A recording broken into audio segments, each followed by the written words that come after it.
You know that feeling, right? You walk through the door after a long day, and there it is. The pile of mail, the shoes in the middle of the floor. Just stuff everywhere. And you can literally feel your shoulders tighten up. It's like this silent wave of stress just washes over you. And it's more than just annoying. It's this deep feeling that the chaos on the outside is somehow creating chaos on the inside. Like you're being quietly suffocated by your own things. Well, if that sounds familiar, I want you to know something. It's not some personal failing. You're not just a neat freak. What you're feeling is a very real, very human psychological response.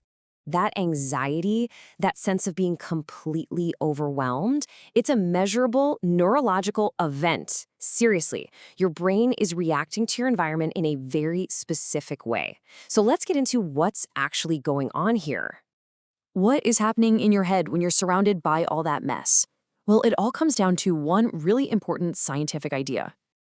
And that idea is called cognitive load. The easiest way to think about it is like a computer's RAM. Your brain only has so much processing power available at any one time.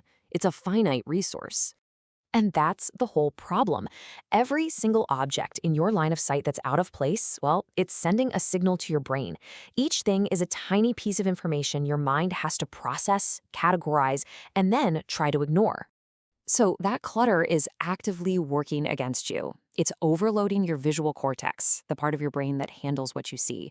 Every misplaced book, every stray coffee mug is fighting for your attention. And all that fighting just drains that mental energy we were talking about. It's exactly why it can feel impossible to focus or even make a simple decision in a messy room. Your brain is already tired. And just look at the difference here. It's so clear. Clutter fuels stress. It drains you. It creates this constant feeling of chaos. But order? Order does the complete opposite. It brings on a sense of calm, it frees up your mental energy, and, this is the big one, it reinforces a feeling of control. And that feeling of control, that is absolutely the key to understanding all of this. This is where things get really interesting. I mean, think about it. So much of life is completely out of our hands, right? Our jobs, the future, the news. It's all so unpredictable. But our own space, our desk, our bedroom, that's our turf. That's a place where we can actually make a difference. And psychologically, there's a name for this. It's called the internal locus of control. It's basically the core belief that you're in the driver's seat of your own life, that what you do actually matters and can create real change.